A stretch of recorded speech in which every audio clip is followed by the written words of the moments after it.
Coming up on DITV, an Iowa senator talks about the federal disaster proclamation and how Iowa needs help. And later, a candidate talks about hiring more diverse people at the 4th Public Forum for the University of Iowa's Associate Vice President of Diversity position. One Olympian is giving the Hawks a shout out. And we'll hear from former Hawkeyes who are trying to make it to the NFL. Although we have had some warmer temperatures lately, we may see some snow later on this week. Stay tuned for more on weather. All that and more coming up in this Tuesday morning edition of DITV. Don't go anywhere. DITV starts right now.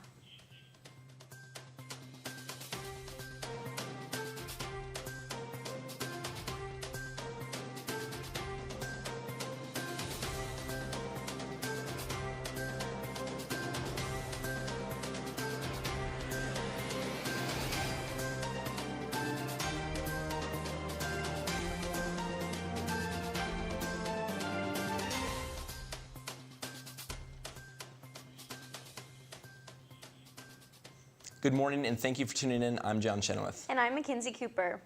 John, we've got a lot to cover today, so let's dive right into our top story. Iowa Senator Chuck Grassley opened Monday's Senate session to address the flooding problems in the state. President Trump approved a major disaster declaration on Saturday after Governor Kim Reynolds sent in a request. This proclamation will give emergency federal assistance to 56 counties in Iowa. Grassley talks about the hit farmers are taking as the flood impacts the fields and is delaying or even eliminating planting for the season. The Iowa senator compares this flood to the flood of 2011 and stated that this flood is worse. He ends his speech stating he will stand with Iowa and the disaster currently affecting the state. To that American heartland. As Iowa's senior senator, I will stand with you every step of the way.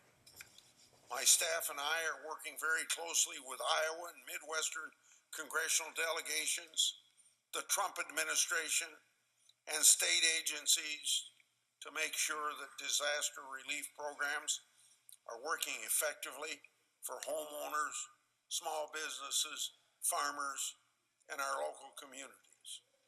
And the best thing I can say to any federal agency and their employees, the Corps of Engineers, FEMA, and maybe many others, use a little common sense and cut out a lot of the red tape. But here's where it ends. When the going gets tough, Iowans get tougher. So hang tough, keep fighting, and know that help is on the way. For all things from the nation's capital, be sure to visit dailyiowan.com, where the Daily Iowan political team is currently in Washington, D.C., attending sessions of Congress for the week. You can also follow the Daily Iowan on Facebook and Twitter to follow along with the updates. An activist from Flint, Michigan came to the College of Public Health to talk about her research into the effects that lead in water have on children. Mana Hosanna Atisha is a pediatrician who started researching for her book after Michigan State representatives told residents of Flint that their water was fine in 2014. However, pipes were releasing lead into the community's water. Lead is an irreversible neurotoxin that can significantly impact children's cognition and behavior. Hannah Atisha's book is a first-hand account of the injustices in Flint, and her discussion highlighted the importance of transparency in public health. As spring is blooming, Johnson County is close to completing several miles of trails to connect rural communities in the county. The paved trails would be used for foot or bike traffic and would help keep the pedestrians off the busiest roads. The county is currently working on Hoover Trail and the Iowa River Trail. The Hoover Trail connects Lyon and County to Ely and Solon. The county is hoping to bridge the divide between rural and urban Iowans. Well, John, after this winter, I am excited to get outside, and hopefully those trails are ready soon. I would say, yeah, hope those trails are ready. Obviously, it's been a little cold. I was in Florida over spring break, so I'm really just looking forward to some warm weather. Let's toss over the weather studio and see what we got. Thanks, guys. We do have a little bit of warmer weather this week, but we will be seeing some snow and rain this weekend. This morning, we will be seeing a high of 51 degrees and mostly sunny skies. Throughout the day with a few clouds here and there. Moving into the evening, we'll be seeing a low dropping to 34 degrees and mostly clear skies. Although we have some milder weather today, this week has some interesting turns in store for us. Let's take a look at the extended forecast. On Wednesday, we will be seeing a comfortable high of 64 degrees and a low of 51, with partly cloudy skies in the morning that become more overcast in the afternoon. Winds will range from 15 to 25 miles per hour with gusts occasionally reaching up to 40 miles per hour. On to Thursday, it will be cloudy in the morning with off and on rain starting in the afternoon and increasing into the evening. There will be a high of 62 and a low in the mid-40s moving into Friday. That rain will continue in the morning on Friday with thunderstorms developing in the afternoon with a 90% chance. Temperatures will be dropping with a high in the upper 40s and a low in the upper 30s. Although it sure seems like spring has come, Saturday's forecast has potential for a snow/rain mixture with an 80% chance in the morning. The evening will give way to clearer conditions and we will be seeing a high in the mid-40s and a low in the upper 20s. Sunday is looking like it'll be one of the best days of the week with sunny skies and a high in the upper 40s and a low in the 30s. Once again, the forecast this week has some warmer temperatures in store, but make sure you bring your umbrella to class starting on Thursday to be prepared for that rain. Back to you, Mackenzie and John.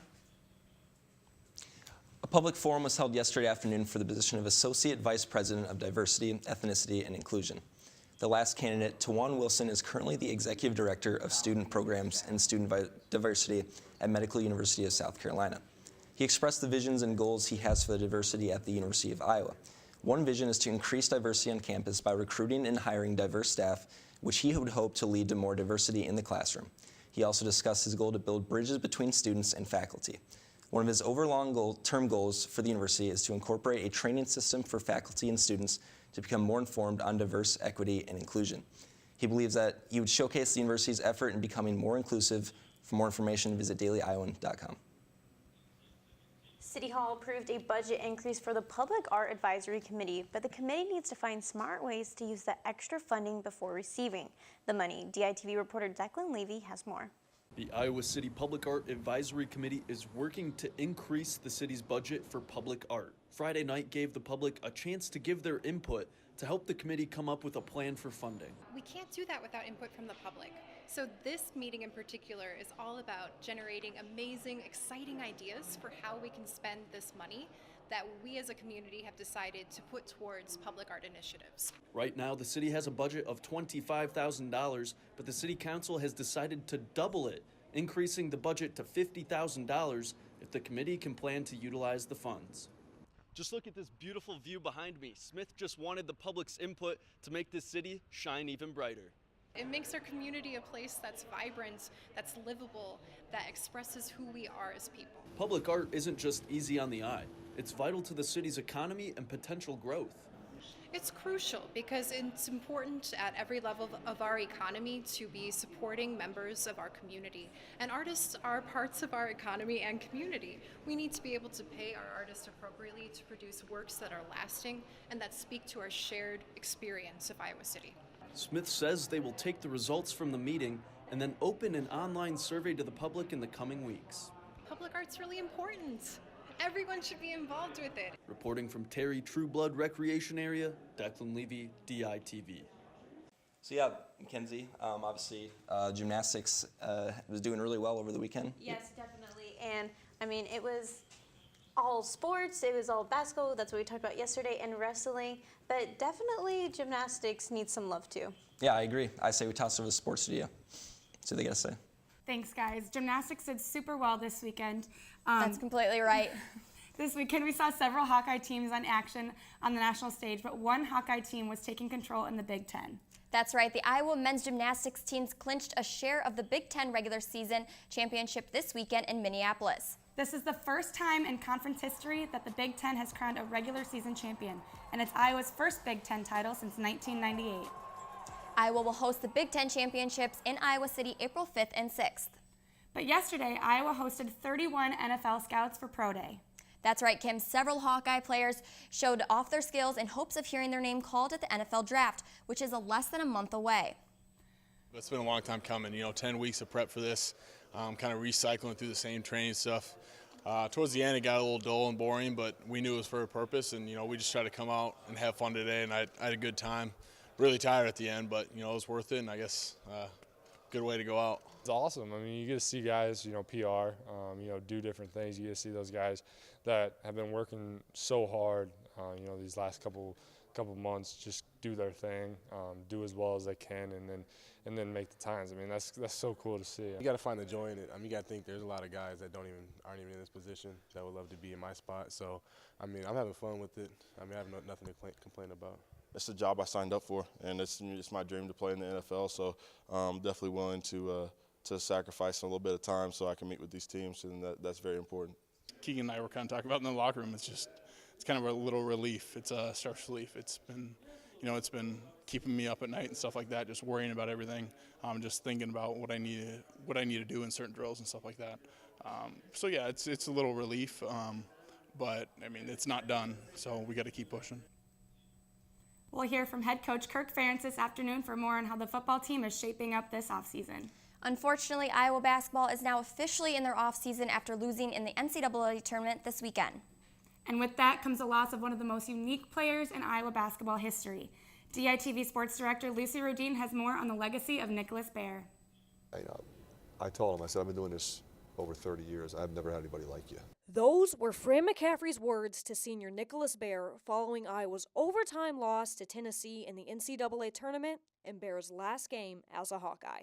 And I'm going to miss him. 5 years of he's always there. He's rock solid a person. At the same time, he's a great player. But to Luka Garza, Baer has been a leader, a teammate, and so much more. I love Nicholas Baer, man. He's one of my favorite teammates of all time, and that's how you should play basketball. And he was one of those guys that led us to this point. He pushes all of us every day. He exemplifies a leader, a hard worker, man. Just love him, man. The emotions after the game and Iowa's 25-point comeback was all for the beloved senior. Honestly, we're just giving our all, especially for Nicholas Baer, because this was his last go-around, and we're really going to miss him. And although Baer's time in the black and gold may be over, his impact will be felt for a very long time. So we're going to miss him in the locker room. We're going to miss him as a teammate, as a friend. We're also going to miss his play on the floor. And he certainly made an impact on the history of Hawkeye basketball. Baer says that once he hangs up the jersey, he'll watch this team from afar and knows they'll do great things. Reporting from Nationwide Arena in Columbus, Ohio, Lucy Rodin, DITV Sports. Well, to be completely honest with you, Kim, I did need a nice big Baer hug after seeing Nicholas play his last game. I've been seeing so many of the players' tweets just giving their gratefulness for Nicholas Baer and his whole season. So much love. But then also on Twitter, we've got some other news to cheer you up, Natalie. Really? The women's Iowa gymnastics team heard their name called in the NCAA Women's Gymnastics Selection Show. Yeah, that's right. And also we heard they got some love on Twitter, like you said, from Olympic gymnast Simone Biles. Simone Biles gave the Glitterhawks a shout out on Twitter for their leotards they wore at the Big Tens. Well, maybe since she likes the leotards, we can convince her to compete with Iowa at the NCAAs. I don't think it works that way. Well, hey, it was worth a shot, but that'll do it from us in the sports studio today. Come back tomorrow to hear what head coach Kirk Ferentz says and to see how Iowa baseball does in their game against Bradley. Mackenzie and John, back to you at the desk. Are you bummed because you didn't win the Powerball jackpot? You're not alone. In fact, it turns out nobody won. Yes, that is right, John. Nobody was able to match the 6 numbers in Saturday night's lottery drawing, raising the jackpot up to $750 million.